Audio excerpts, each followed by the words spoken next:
Le témoignage de Jairus.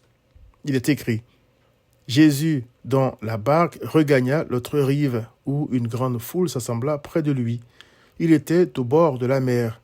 Alors vint un des chefs de la synagogue, nommé Jairus, qui, l'ayant aperçu, se jeta à ses pieds et lui adressa cette instante prière.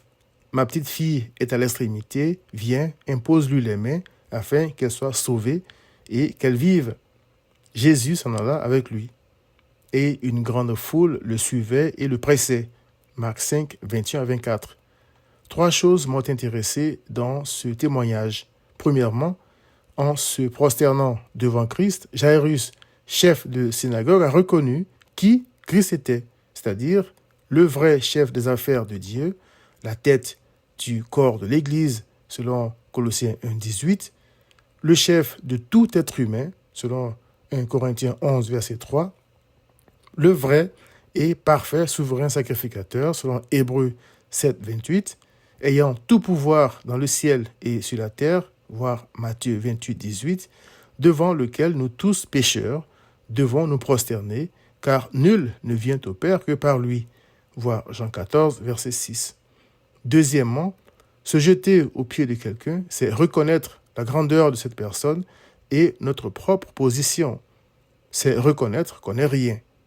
L'attitude de Jairus aux pieds de Jésus m'a rappelé celle du publicain qui, reconnaissant son iniquité, se tenait à distance, n'osait même pas lever les yeux au ciel, mais se frappait la poitrine et priait en disant « Ô Dieu, sois apaisé envers moi qui suis un pécheur ».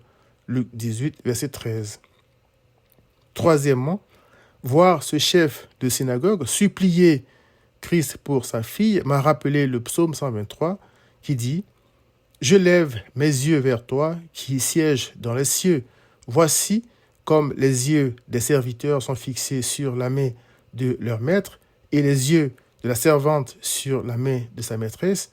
Ainsi nos yeux se tournent vers l'Éternel, notre Dieu, jusqu'à ce qu'il ait pitié de nous. » Psaume 123, versets 1 à 2. Christ a eu pitié de Jairus et a exaucé sa prière. Chers amis, humilions-nous donc devant Christ, reconnaissons notre iniquité, jetons-nous à ses pieds et il aura pitié de nous. Viens à Christ.